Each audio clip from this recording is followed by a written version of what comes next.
Hey everyone, BigBirdBigDaddy here, and I'd like to apologize to you guys for not uploading a lot lately. I know my videos have been scarce, but I just started a job recently, and the time I usually use for uploading battles and narrating and, uploading LP episodes is used by my work now. So I'm going to try to upload at least once a week, maybe twice if I'm pushing it, but I hope you guys bear with me at least until the end of this quarter. But today I thought I'd bring you guys round 1 of ELO's Theme Team Tourney. This was a battle against NeoShockz that I had today actually, and I'm uploading this right after the battle. So his team is based off of One Piece, mine is based off of Girls' Generation, and if you guys don't know who Girls' Generation is, they are a Korean girl pop group. I'll leave a couple links to their videos, but I didn't know what a good theme. So my friends were like, oh, use Girls' Generation. So I decided to do that.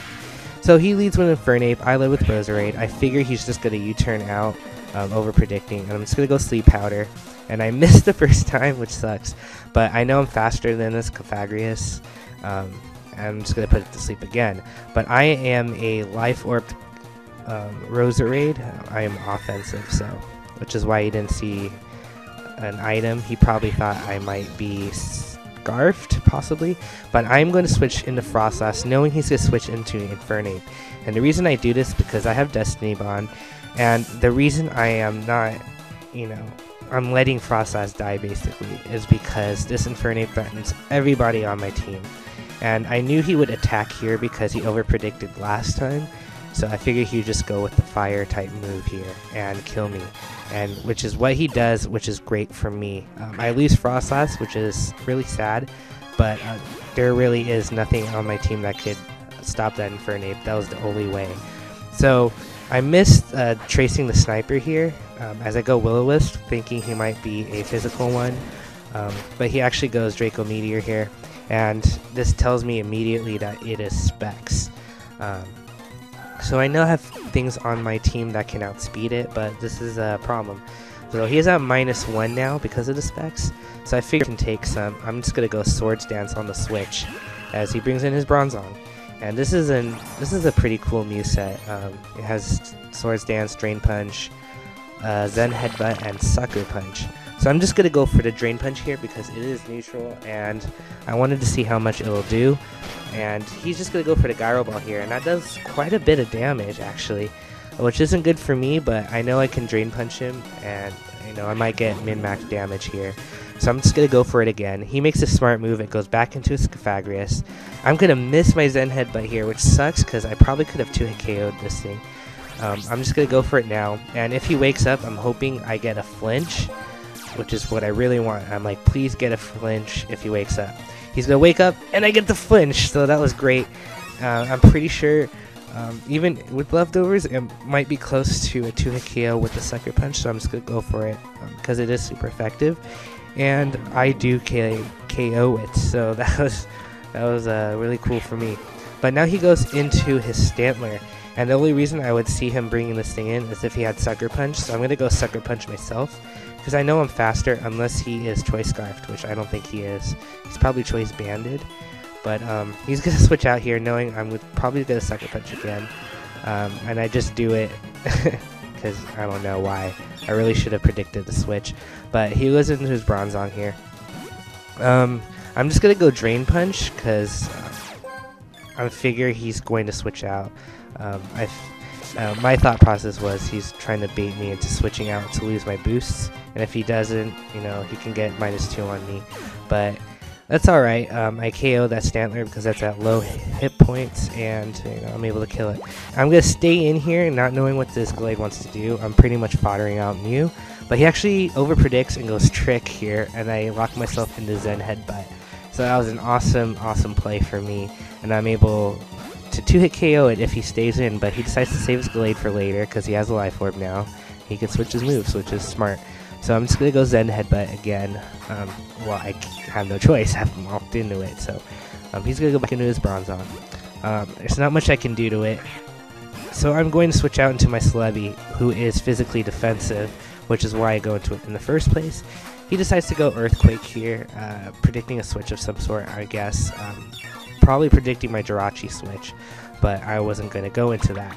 So I'm going to go Leech Seed here. This is a pretty interesting Celebi set. Instead of Thunder Wave, I have Toxic on it. And I have Giga Drain, Hidden Power, Fire. So this Bronzong pretty much can't do anything to me. I mean, he could use Explosion, but that probably wouldn't be smart because his Bronzong's at high health still, and it probably won't kill me. So I'm going to go for the Hidden Power Fire anyway, figuring if he stays in, I might be able to hit KO it, but he switches into his Kingdra. Now, I'm going to predict him to over-predict here, and he goes for Hidden Power. I thought he was over-predicting because it's not very effective, but he told me he thought he had Hidden Power Fire on that thing, which would make sense, but, you know, I don't know. So, he can't really do anything to me. He's locked into Hidden Power Fighting, so I am just going to go for the Giga Drain here. As he brings his Glade, which is an easy 2-hit KO. He's going to go for Ice Punch, but like I said, I am max defense, bold-natured a Celebi, so I can take that really, really well. Well, not really well, but around half health, and I'm just going to KO with Giga Drain and get some health back. And with leftovers, I'll be over half, which is awesome. And here, I make a bit of a misplay. I leave Celebi in to take Draco Meteor. I probably should have switched into Jirachi, but I figured, you know, a free switch is nice. Kindra's at his last legs. But what I forgot was that he still had his Bronzong, and I really could have used Celebi to wall that thing. But I'm going to switch back into Mew now. I'm just going to go Drain Punch, because I figure he's probably just going to switch back into Bronzong anyway. And I'm pretty sure Drain Punch would have killed Kingdra at that range. But I'm just going to leave Mew in as Death Fodder now, so I can get a free switch into my... what I should have done here is after Mew died, I should have went into my Roserade, because it has Hidden Power Fire.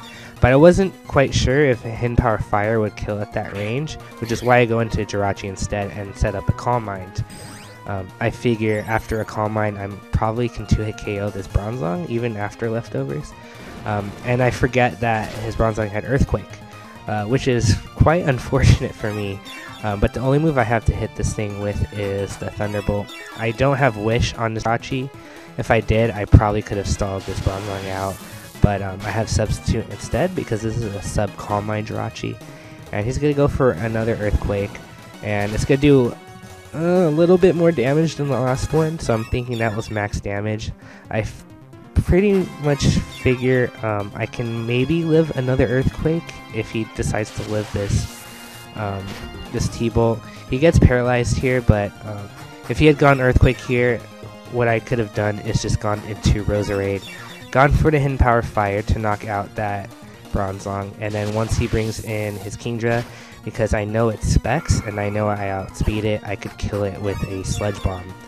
So that happening, he's going to get Parahaxed, but it doesn't really matter in the end. I'm just going to T-Bolt this Kingdra, and that is going to be a 2-0 against NeoShockz. So that was a great game, man. I had a lot of fun, and I hope you guys enjoyed that battle. I will leave a link to his channel, though he doesn't upload videos, I don't think. He might in the future.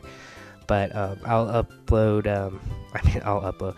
leave links to a couple Girls' Generation videos so you guys can check them out and see why I chose this team and why my friends wanted me to choose this team. And what else? I'll leave you a link to Elo's channel, you know, Quando Ren 66, because he is hosting this tourney. And like I said, I apologize to you guys for not bringing you more, but I promise I won't be gone. I'll upload at least once a week, maybe twice. So that's it for today. I hope you guys enjoyed, and I'll catch you guys next time. See ya.